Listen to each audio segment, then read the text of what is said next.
How can I stay informed when the news makes me unhappy? I'm like holding myself back here because I want to go on a gigantic mega rant right now. Do you guys know that all my life, like all my time right now in my life is just dedicated to thinking about how to live an intentional life?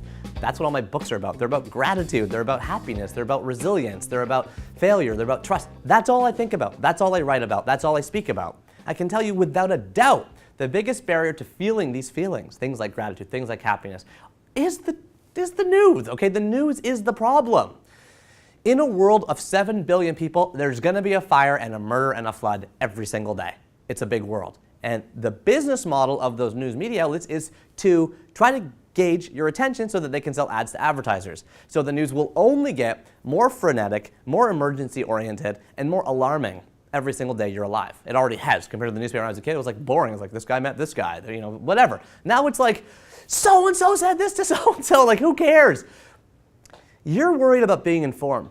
What would you rather have in 10 years though? Like a pile of old newspapers or deep connective relationships with your friends, thoughtful books that helped you live a great life that you've read, and really deep intimate connections with your family? That's what I'm about. I'm not about knowing that there was a fire 3 years ago that a boat sank in the other side of the world. I'm not an author should I put my head in the sand. I'm just telling you, you don't need to be that informed. You really don't. Let go of that idea. Let go of that thought. Two things will happen. Number one, you'll still be informed. I'm sorry, but it is impossible to avoid the news completely. You see boxes at the corner, you see TVs in the elevator. You're not gonna not know something huge, okay? But if you do, take pride in that, because it means you weren't addicted to the news like everybody else. Remember also consciously that when everyone else is talking about the news, you're dedicating yourself to more thoughtful pleasures. You're going for exercise. You are reading books about intentional living. You're on this channel, right? This is how you spend your time. That's great. I talked to a lot of people about this news thing, and people say a few things. They say, well, you know, I just skim headlines. But those headlines will get you. They will get you to click, and you are stuck in the vortex. You are in a whirlpool that you can't get out of. So what's the solution? Mark Manson, who's the author of the great bestseller, The Subtle Art of Not Giving a Fuck, told me that he starts his day with a cursory news skim of Wikipedia. Wikipedia.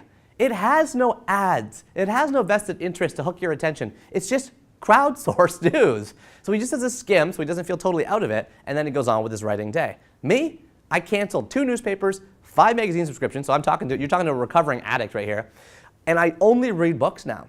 Do I still know what's going on? Yeah, in fact, I know more about what's going on because I go a lot deeper in where I put my thoughts.